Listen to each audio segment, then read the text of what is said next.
The mistake that ruined the Los Angeles Clippers did it to her. The Los Angeles Clippers may have had what is the most disappointing season I have ever witnessed in all of my years of watching basketball. I can honestly say I don't think I've ever seen anything like what has happened this year. This has been a night of surprises for me. The Clippers, I feel like they pulled off what is now the worst trade in NBA history. Not really the worst trade, but it has to be up there with some very bad trades. The Clippers gave up essentially 7 first-round picks. They gave up 5, but when you include the pick swaps, it gets a lot worse. They gave up Danilo Gallinari. They gave up assets again, and they gave up Shai Gilgeous-Alexander. Crazy. At this stage of the game, you have to wonder if Shai Gilgeous-Alexander straight up for Paul George would be a trade the Clippers would go back and be interested in making. I understand the name of the game in the NBA. It's acquire star players, it's acquire star talent. Well, Shai is on his way to becoming a very, very, very high-level player. He's already very good. We saw what he can do. He's a young guy, but his game is far beyond his years. When it comes to Paul George, I kind of feel bad for him. This guy has seen playoff disappointment after playoff disappointment in some of the most brutal ways. Before we go any further, be sure to subscribe and turn on notifications. You will not want to miss another Get Like Coop video. They become Paul George on Playoff P. It's going to be down in the description below. I'm going to be streaming NBA 2K21 pretty much daily, so you won't want to miss it. Also, be sure to check out my NFL channel. All of the links will be in the description below. To get back to the Los Angeles Clippers, all around, I mean, just what an L. We have to take a second and, you know what, let's forget about the trade because, again, you understand it. Like I said, the name of the game is acquire star players. It's go all in when you can. That's why you saw the Brooklyn Nets go out. They got KD, they got Kyrie. You go all in when you can. You can't always, like the title window isn't always open. When you can open it, most teams attack it. So they don't get Kawhi Leonard without Paul George. It is what it is. But at this stage, you really have to be questioning if this is the outcome that they wanted. And I can tell you right now, I don't think it is. When you go all in like that, second round eliminations, they aren't supposed to happen. 3-1 leads aren't supposed to be blown. It's one thing if Donovan Mitchell and the Utah Jazz go and blow a 3-1 lead. The Jazz blow a 3-1 lead. That's different, man. That's different. Because the Utah Jazz, yeah, they're a team that was expecting to contend. Yes, the Utah Jazz, they thought they were good enough to get to that level. That's why they went out, went all in, took on the contract of Mike Conley. Would I have done it? Probably not. I've never been a crazy Mike Conley guy. But at his peak, he could hoop. I can't deny that. The thing with the Utah Jazz is they simply didn't have the star power that the Clippers had. Legacies weren't on the line for the Utah Jazz. You see, Kawhi Leonard, Paul George, man, it's crazy. I really thought this could have been a legacy-defining year for Paul George. He wins one with the Toronto Raptors. He leaves Toronto. Toronto is supposed to be a really bad team. You want to know what happens when LeBron leaves the team? They get a lot worse. We've seen LeBron leave some of those Cavs teams, and we've seen what has happened to them. Kawhi leaves the Toronto Raptors, and the Toronto Raptors are still a very good team. With a few bounces, the Toronto Raptors could have been playing today. Yeah, it's crazy to talk about. Kawhi Leonard, I've enjoyed watching him for a very long time. But the truth is, I'd be lying if I tell you he didn't come with his problems. You see, the Toronto Raptors, they were so well built. They had a culture in place, with or without Kawhi Leonard. They expected greatness every single year, even though they may not achieve the highest feat in the basketball world. The Toronto Raptors, I mean, like I said, a very well-run franchise. You may not have to be vocal. Now, the Los Angeles Clippers, I feel like they've been acting up ever since they got into the bubble.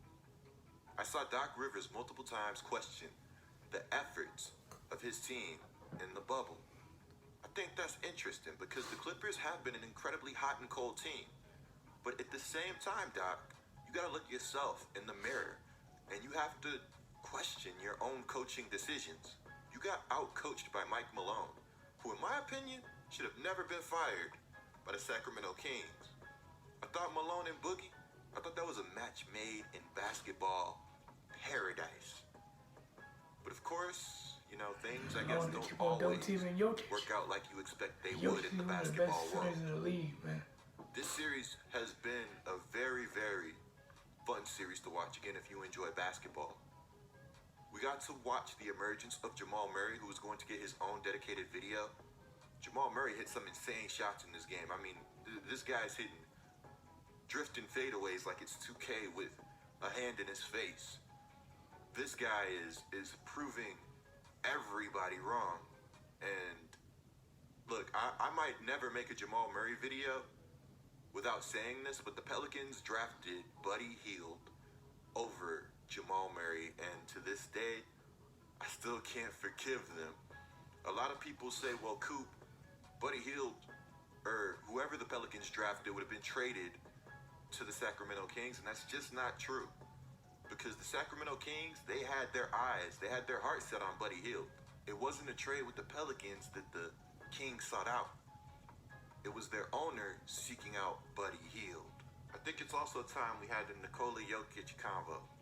Jamal Murray, man. I think he has like not 40 only by a legit himself. case for being the best big in the NBA, but without a doubt, in my opinion, I think he is the best offensive big in the NBA. He's a major reason this Denver Nuggets offense moves as well as it does. Man, this dude right just... And let's take a quick moment to go back and talk about the Michael Porter Jr. stuff. While Michael Porter Jr. may have not got the touches he liked, he still impacted the game in very different ways. And he hit a big shot not long ago that helped to secure a big W for the Denver Nuggets. The Nuggets, I have to say, coming back from I think they did do it the right way. I saw the ball moving a lot more. I feel like Jamal Murray was a lot more decisive. I saw him getting to his spots, taking shots he really liked. And some of those tough shots that he was missing in the earlier games, he started to knock those down. That's what shooters do. They shoot. And that's what Damian Lillard was talking about when he addressed the Jamal Murray or the Michael Porter Jr. situation. Guys, comment down below what you think the LA Clippers should do from here. This was the team, the Clippers were the team that were not only supposed to win the championship, but this was the team that was supposed to take down LeBron. We were supposed to be watching the Battle of LA. Let's talk some numbers. Jamal Murray had 40. Nikola Jokic has 16, 22 boards. Can't get dominated on the boards like this. I mean, it was who wanted it more. Jokic is not the most athletic person on the court. They out-rebound the Los Angeles Clippers 53-37. This is supposed to be one of the baddest teams, one of the most physical teams in the NBA. And they got absolutely punched in the mouth. Kawhi Leonard goes 6 of 22. If LeBron does this, then the talk about LeBron, the slander, would be so real. Paul George goes 4 of 16. And at times it looked like, I don't know, these guys had checked out a bit. I have to commend Kawhi for going out shooting. I guess I have to kind of commend Paul George also for going out shooting. But man, what a rough way to go out. 2 of 11 from the three-point line for Paul George. He's shooting shots off the backboard. I mean, it was just an all-around ugly performance for the Clippers. And again, like I said, I feel like the score was much worse. I feel like the final score makes the game look a lot closer than it was or felt, at least in my opinion. Paul George is a -20 Kawhi's a minus 21. They lost by 15 points. Oh, and might I add, Jamal Murray went against Kawhi Leonard, Patrick Beverly. He took every blow that the Los Angeles Clippers had to throw at him. And he showed us why he will evolve and continue evolving into one of the best young guards in the NBA. Be sure to click the video on the screen right now. Be sure to subscribe.